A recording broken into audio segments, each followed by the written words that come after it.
Welcome back. Republicans failed to gain a supermajority in the state legislature, which would have given them the power to override vetoes by Governor Tony Evers. Senate Republicans did flip the one seat that they needed in the 25th to gain a supermajority in that chamber. But the state assembly, Republicans needed to flip 5 seats, and they only gained 3.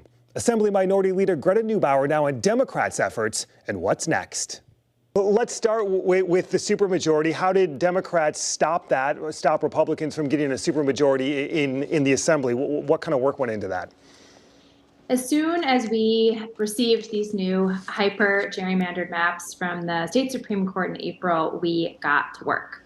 We talked to folks from around the state about running for office, recruited dozens and dozens of candidates, and ran really robust campaigns. Did you, as the Democratic leader in the assembly, see that as a serious threat? How realistic was that? We did. We know that the maps that we were handed in April yielded only 35 Democratic seats off of Biden's 2020 vote totals. Those were vote totals that were enough to win the state of Wisconsin, but only get about a third of the seats in the state legislature. And so we knew that Republicans would be working very hard to try to pick up the necessary seats so that if even Governor Evers was reelected, they would be able to control the agenda in the Capitol. I was going to say, broadly speaking, with the governor's win for reelection, what do you see as the role of Democrats in the state legislature?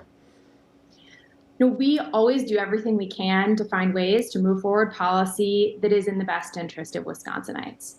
Our members have been working across the aisle whenever possible for years because that is our only option. So we will show up in January ready to find compromise where we can, ready to support Governor Evers' budget proposals, and hopefully find ways to govern that really allow everyone in Wisconsin to thrive now and into the future. Assembly Speaker Robin Vos has already signaled he's looking for potential ways to potentially modify the state's 1849 abortion ban to include exceptions for rape and incest. Is that something you could see yourself supporting? We believe that every Wisconsinite should have access to comprehensive reproductive health care. That is a position that we will maintain, and we will continue to work to restore that right to every Wisconsinite. If Republicans actually want to have a serious conversation with us about the 1849 abortion ban, we are always open to that conversation. Thus far, they have chosen not to show up to special sessions, but we're always open to conversations about policy that benefits Wisconsinites. The speaker also indicated it appears some movement, some discussions on education. He says maybe Democrats can give us more school choice and we'll give more funding to public schools. Is that a conversation you're open to? We have serious concerns about more taxpayer money going to unaccountable private schools.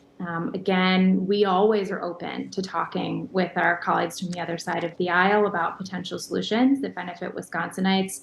But what we believe is that the people of Wisconsin have made very clear that they want more funding for their local schools. I just want to circle back to the abortion question one more time. If the only bill that Republicans will put on the floor is adding rape and incest, would you vote for that?